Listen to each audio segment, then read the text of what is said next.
With the summer around the corner, Mark decided it was time to finally start his DIY project in the garden. But as he and one of his buddies started to stake out their project, Mark felt a hard object touching the end of his shovel. He started digging more and unearthed a giant object, but at first he was unsure what it was. Mark decided to sleep on it overnight. But in the middle of the night, Mark woke up with a start and suddenly realized what it really was, and he called the police immediately to explain that he needed their help ASAP. When the police arrived at the house, they still had no idea what they would be dealing with. Mark had not been entirely honest with them yet, as he wanted their confirmation first. He still had some hope that the metal object was not what he thought it was. However, the moment the officer laid eyes on it, Mark knew he had been correct. The police told Mark he shouldn't have seen this, and he couldn't agree more. Within minutes, there were at least 20 other officers on the scene taking care of the matter. Mark was quickly transported to the police station. He was going to have a lot of explaining to do. But what did Mark find on his property? Why did the police get involved? And why was Mark not supposed to see this thing? But before we start, smash the like button and make sure to subscribe if you haven't, and hit that notification bell so that you won't miss any new stories. Mark's wife Patricia had been on his ass about finally getting a pool in the garden for nearly 5 years by now. It was a promise that he had made when they bought the house, but one that he had not yet delivered. They were not going on vacation this summer, and thus he had a lot of free time this year. He figured that it was a case of now or never. He hoped he would be able to finish it in about 3 weeks. The first step in making the pool was to dig out the hole in the garden. Because he did not want to spend too much money on the project, Mark decided to take this upon himself with the help of his 2 sons, Toby and Brian. On the second day of digging, Mark had almost gotten the hole to the depth he intended. However, he feared the worst when his shovel suddenly hit something and sounded different than wood. Could he have hit some of the plumbing under the property? He had checked the documentation beforehand, which said that any plumbing and electricity should be at least half a meter lower than this. So what did Mark hit then? In the next hour of him trying to dig out the metal obstacle, Mark quickly established that he was not dealing with pipes or anything like that. Mark and his sons spent the rest of the day trying to unearth their find as much as possible, but the more they got to see the metal object, the less they understood what they were dealing with. He considered telling somebody about his find, somebody who might know more about it, but he also knew this could come with some unwanted consequences. He decided that the best course of action was to keep the find secret. He should have been resting after a day of hard work, yet he found himself repeatedly going back into the garden, flashlight in hand, studying it. Unable to sleep, Mark tried to distract himself but couldn't shake his curiosity. He had already searched online without results, so he turned to the old documents from when they bought the house 5 years ago. Maybe the previous owner knew something. Though information was limited, Mark managed to find an old email. With nothing to lose, he sent a message explaining what he'd found. He didn't expect a quick reply, but within 2 minutes, he had one. The email was short but chilling. The former owner didn't explain what the object was, only urged Mark to rebury it and never speak of it again. The warning was firm and desperate. Mark responded, seeking answers, but his email was immediately blocked. He tried calling, also blocked.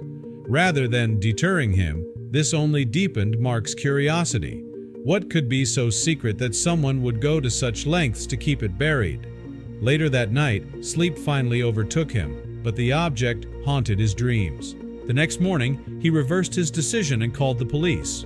His story was met with skepticism, especially the part about the blocked email, which they couldn't verify. Still, after some convincing, they agreed to send someone to take a look. Mark didn't tell the police what he believed the object was. He wanted them to form their own conclusion, hopefully one that would put his fears to rest. But when the officer arrived and saw the object, everything changed. The man's face grew grave and his words were unforgettable. "You shouldn't have seen this." It confirmed Mark's fear that the dream had not been just a dream. The officer's reaction was enough to make it clear something serious was buried in that yard. The situation quickly escalated.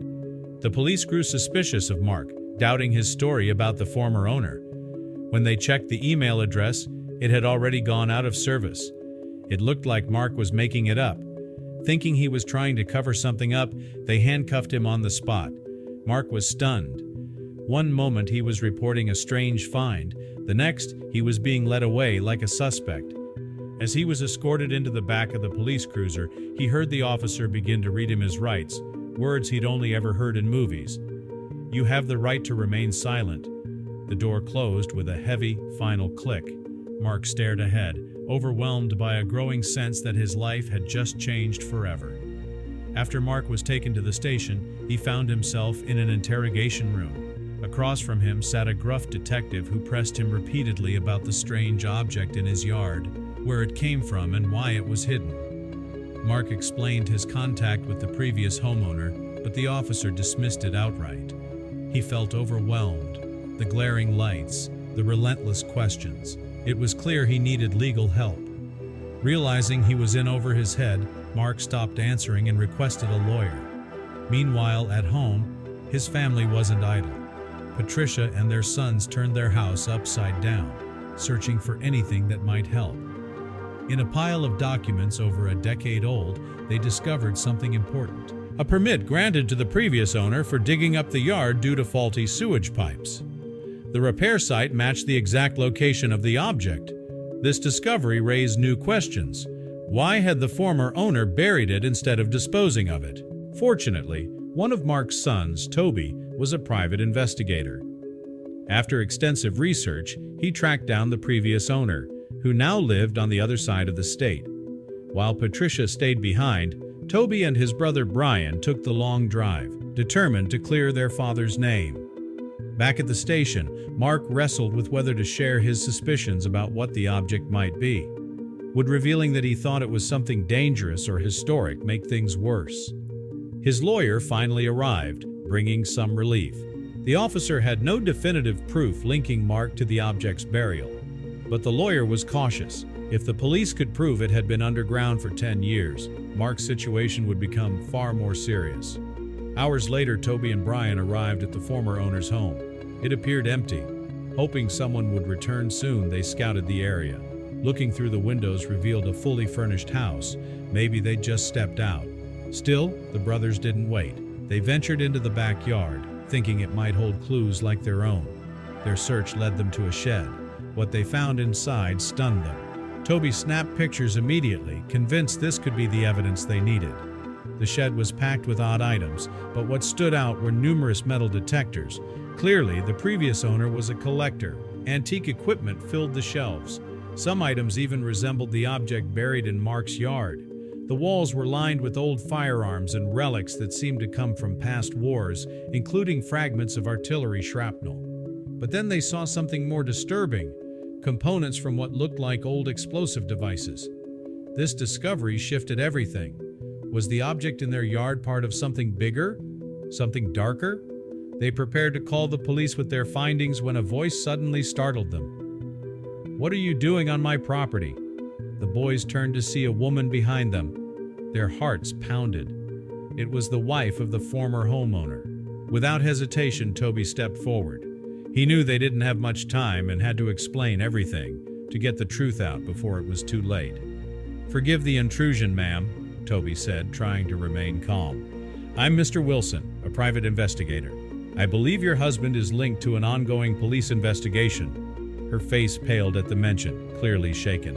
Insisting her husband John was innocent, she invited the brothers inside, believing it to be a misunderstanding. Inside the modest home, they found an elderly man seated in an armchair.